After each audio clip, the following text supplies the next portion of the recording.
ज्योतिबाईंच्या विचाराचा महाराष्ट्र उभा करण्याचा संकल्प करणारे नेतृत्व या राज्याचे मुख्यमंत्री आदरणीय देवेंद्र फडणवीस साहेब बोलतात। एकदा हात वरती, जोरदार टाळी आदरणीय देवेंद्र फडणवीस साहेबांसाठी। जय ज्योती, जय ज्योती, जय ज्योती। हिंदवी स्वराज्याचे सरसंस्थापक छत्रपती शिवरायांना मानाचा मुजरा करतो। भारतीय राज्यघटनेचे शिल्पकार भारतरत्न डॉक्टर बाबासाहेब आंबेडकर यांना मानवंदना अर्पित करतो। या भारतातील आद्य समाज सुधारक आणि ज्यांचा उल्लेख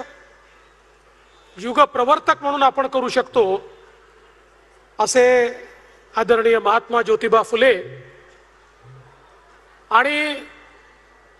खऱ्या अर्थानं समाजामध्ये क्रांतीची ज्योती ज्यांनी लावली आणि समाजामध्ये परिवर्तन करून दाखवलं, त्या क्रांती ज्योती, ज्ञान ज्योती सावित्रीबाई फुले यांच्या चरणी नतमस्तक होतो आणि त्यांच्या या जयंतीच्या निमित्ताने आपला सर्वांना या ठिकाणी शुभेच्छा देतो। मंचावर उपस्थित असलेले विधान परिषदेचे सभापती रामभाऊ शिंदेजी, ज्येष्ठ नेते आदरणीय छगनरावजी भुजबळ, सन्माननीय पंकजाताई मुंडे, सन्माननीय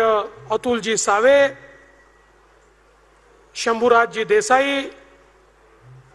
छत्रपती शिवेंद्रराजे भोसले, सन्माननीय जयकुमारजी गोरे, सन्माननीय मकरंद जाधव पाटील, सन्माननीय अदितीताई तटकरे, आमचे सहकारी आमदार अतुल बाबा भोसले, मनोजजी घोरपडे, सचिनजी पाटील, मनोजजी कायंदे, रणजित सिंह नाईक निंबाळकर, धैर्यशीलजी कदम, पुरुषोत्तमजी जाधव, मदनदादा भोसले, या ठिकाणी उपस्थित विभागीय आयुक्त, जिल्हाधिकारी, मुख्य कार्यकारी अधिकारी, पोलीस अधीक्षक, मंचावरील सर्व मान्यवर, या ठिकाणी मोठ्या संख्येने उपस्थित सावित्री आईंचा वारसा सांगणाऱ्या सर्व सावित्रीच्या लेकी, आमच्या लाडक्या बहिणी आणि उपस्थित सर्व माझ्या भावांनो, आज मला अतिशय मनापासून समाधान आहे की क्रांती ज्योती सावित्रीबाई फुले यांच्या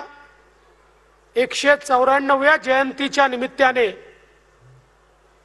त्यांना अभिवादन करण्याकरता ज्या मातीने त्यांना घडवलं त्या मातीचं दर्शन घेण्याकरता या ठिकाणी येण्याची संधी मला मिळाली आणि खऱ्या अर्थानं एक वेगळी ऊर्जा या मातीने मला देखील दिली आणि म्हणून नायगावच्या या मातीला देखील या ठिकाणी मी प्रणाम करतो, या मातीसमोरही नतमस्तक होतो।